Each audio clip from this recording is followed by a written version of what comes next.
Does anybody know why you don't say no comment? It kind of implies guilt to me. That's right, Dale. It looks like you're guilty, you're hiding something, you're evasive. Now, Randy will tell you that there are legal reasons why you would never answer questions. That's okay, reporters get that.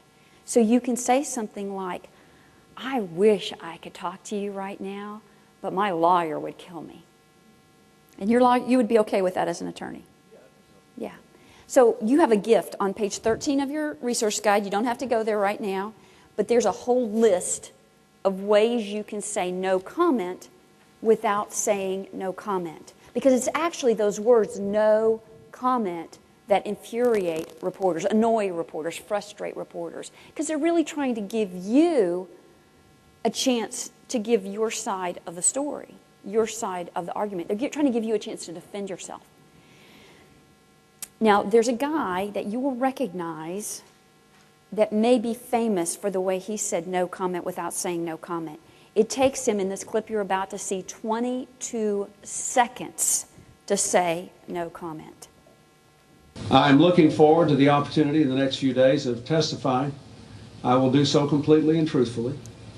I am anxious to do it, but I hope you can understand why in the interim I can and should have no further comment on these matters. You know which scandal that one was? The beginning of the Monica Lewinsky scandal, yeah. You keep up with current events every day. Well, why do you need to keep up with current events? Well, I'm a realtor, so I do it mainly so I can have something to talk about with my husband. Great. Yeah, that's a good reason. Because, you know, you can always make conversation if you know something about the weather or sports or something in a news headline. The reason in a crisis situation why I'm urging you to keep up with things is because there might be a national story. You know, there might be a pastor who's murdered in Indiana, and the local news, maybe it's a slow news day, they want to come interview you, Pastor Jim, because maybe you are doing some of the same things that pastor's doing, or maybe you have better security measures here. So they just want to do what's called localizing the story. So you won't get caught off guard if you know what's going on.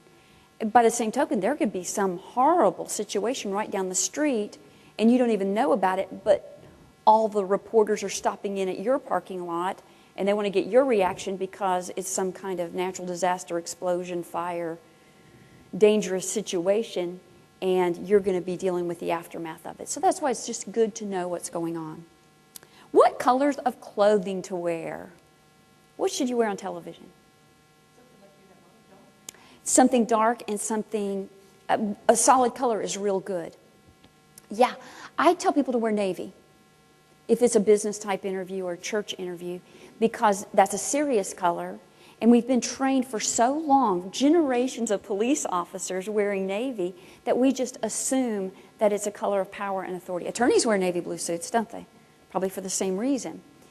You see that airline pilots wear blue for that credibility, that ethos.